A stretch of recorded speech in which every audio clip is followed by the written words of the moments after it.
और चलिए बात करेंगे अखिलेश यादव के उस बयान की जो उन्होंने मायावती को लेकर दिया है। अखिलेश यादव ने चुनाव में हार का पूरा ठीकरा मायावती के सिर फोड़ दिया है।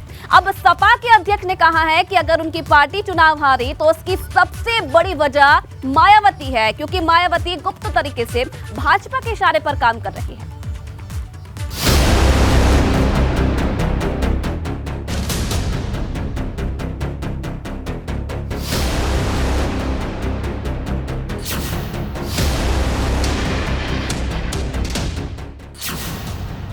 सपा बसपा का झगड़ा 24 में होगा और तगड़ा।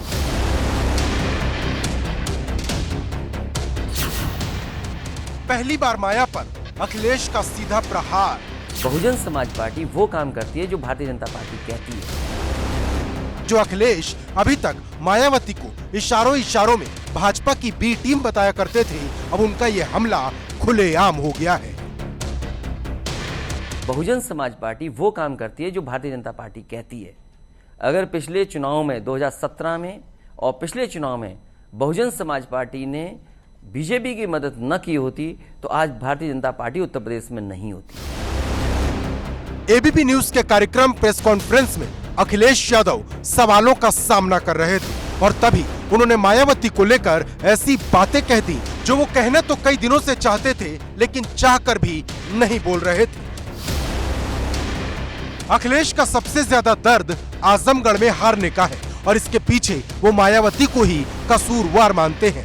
समाजवादी पार्टी कैसे हारे, वो कैंडिडेट कौन सा दिया जाए, उनका टारगेट बीजेपी नहीं था, उनका टारगेट था समाजवादी पार्टी। अखिलेश ने मायावती को लेकर तमाम बातें कही, लेकिन उनकी ही बातों से कुछ सवाल भी पैदा होते हैं। अखिलेश ने कहा 2017 के विधानसभा चुनाव में भी बसपा ने भाजपा की मदद की, तो सवाल है फिर 2019 के चुनाव में उन्होंने बसपा के साथ गठबंधन क्यों की।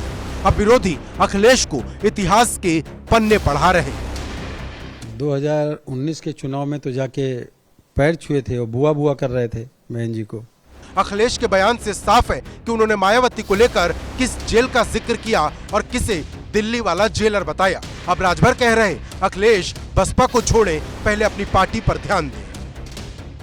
वो अपन कुनबा बचाई नहीं पाओ था मायावती का कहा तुम उधर मत देखा भीतरा देखा कहा होता। अखिलेश ने अपने बयान से बहुत कुछ साफ कर दिया है। सबसे बड़ा संकेत इस बात का है कि यूपी में विपक्ष के एकजुट होने की संभावना अब बहुत कम है। उधर कांग्रेस लगातार एक मंच पर आने की अपील में जुटी है। नरेंद्र मोदी के नेतृत्व की भाजपा के खिलाफ सबको एकजुट होना चाहिए। कई लोग ऐसी पहल भी कर रहे हैं। मैं सिर्फ इतना कहना चाहता हूं कि बचना चाहिए बसपा को भी ऐसे बयानों से जिससे लोगों को ऐसा महसूस हो। कांग्रेस अब कुछ भी प्लान करे, चाहे जितने आंकड़े गिनाए, लेकिन सपा और बसपा की दोस्ती दोबारा हो पाएगी ये उम्मीद उसे भी छोड़ देनी होगी, क्योंकि अब जब अखिलेश ने मायावती पर हमलों की शुरुआत की है तो ये जंग और ज्यादा भीषण होगी। Bureau report, ABP Ganga. चलिए इसी पर ज्यादा जानकारी देने के लिए लखनऊ से हमारे संवाददाता शैलेश अरोड़ा हमारे साथ लाइव जुड़ गए हैं। शैलेश, जिस तरीके से अखिलेश यादव ने सीधे तौर पर मायावती पर प्रहार किया है और हर हार के लिए उन्हें जिम्मेदार ठहरा दिया है, कहीं ऐसा तो नहीं है कि इस तरीके के बयान आगे के लिए उनकी मुश्किलें खड़ी कर दें? क्योंकि आप एक तरफ ओम प्रकाश राजभर का बयान सुनिए और जल्दी ही मायावती भी इसको लेकर जवाब जरूर देंगी। देखिए, निश्चित रूप से कहीं ना कहीं एक तरफ जहां भाजपा 2024 को लेकर तैयारी में जुटी है, ऐसे में जो विपक्षी दल है उनका आपस में ही इस तरह से एक दूसरे पर बयानबाजी करना कहीं ना कहीं भाजपा की राह को और सरल ही करेगा, ऐसा जानकारों का कहना है। बहरहाल हमारे साथ में सपा के पूर्व एमएलसी व सपा नेता राजपाल कश्यप जी हैं, उन्हीं से बातचीत करते हैं कि वो क्या कहना चाहते हैं।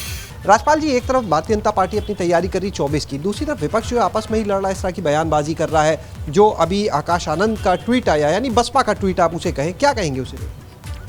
जो दल बाबा साहब मानवर काशीराम को भूल चुका हो उनके बारे में क्या बात करनी, उनके विचारों को भूल चुका हो तो उनके बारे में क्या बात। और हमारे नेता माननीय अखिलेश यादव जी इस लोकतंत्र की जीवित करने की और इस लोकतंत्र को बचाए रखने की लड़ाई लड़ रहे हैं। आज लोकतंत्र अंतिम पावदान पे है। आज देख रहे बीजेपी ने सब कुछ खत्म कर दिया। आज कोई बोल रहा उत्तर प्रदेश में? माननीय अखिलेश यादव जी उत्तर प्रदेश में ना होते तो विपक्ष की लड़ाई कौन लड़ता? और जिस तरीके से कई चुनावों में आपने देखा होगा, पंचायत के चुनाव में लोग भाग गए, एमएलसी के चुनाव में लोग लड़े नहीं। कितने दलों ने नामांकन कराए बताए ना, कितने दलों ने अपने कैंडिडेट उतारे, जिला पंचायत अध्यक्ष, ब्लॉक प्रमुख और एमएलसी के चुनाव में बताए। इस लोकतंत्र को बनाए रखने की लड़ाई माननीय अखिलेश यादव जी ने, और उन माननीय अखिलेश यादव पे इस तरीके की टिप्पणी करना, जो माननीय अखिलेश यादव अपने संस्कार, शिष्टाचार, सभ्यता, संस्कृति, सच्चाई, ईमानदारी और संघर्ष के लिए पहचाने जाते हैं। ये आपने कहा अंबेडकर जी को, काशीराम जी को वो भूल चुके हैं, आप लोगों ने याद रखा अंबेडकर जी को? देखिए, अरे आप देखिए ना, ये कोई अभी आपके आने से पहले मैंने चित्र नहीं लगवा दिया या समाजवादियों ने नहीं लगवा दिया। आप अंदर देखिए, नेताजी से लेकर आप देखिए ना, अंदर भी सारे चित्र। सहयोगी से भी कहेंगे वो अंदर की तरफ आए कि क्या दिखाना चाहते हैं राज्यपाल कश्यप जी इस समय। कमरे में कुछ तस्वीरें हैं, अपने कैमरा सहयोगी से कहेंगे कि वो दिखाएं आगे आकर। बिल्कुल, यहाँ पर कई तस्वीरें अब वो दिखाते हैं अपने दर्शकों को। बना दिया, ये देखिए, दिनेश मिश्रा जी भी लगे हैं, फूलन देवी का भी चित्र है, राम मनोहर लोहिया जी का भी है, बुद्ध जी का भी है। आप देखिए ना, सभी लोग हैं। कोई आज थोड़ी ना, हम लोग सबको मानने वाले लोग हैं, जिन्होंने इस देश और दुनिया की संस्कृति को बचा के रखा है, जिन्होंने संघर्ष किया है।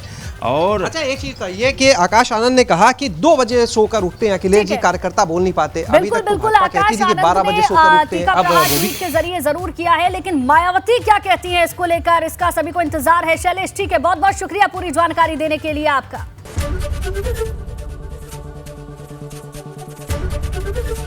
एबीपी गंगा, खबर आपकी, जुबान आपकी।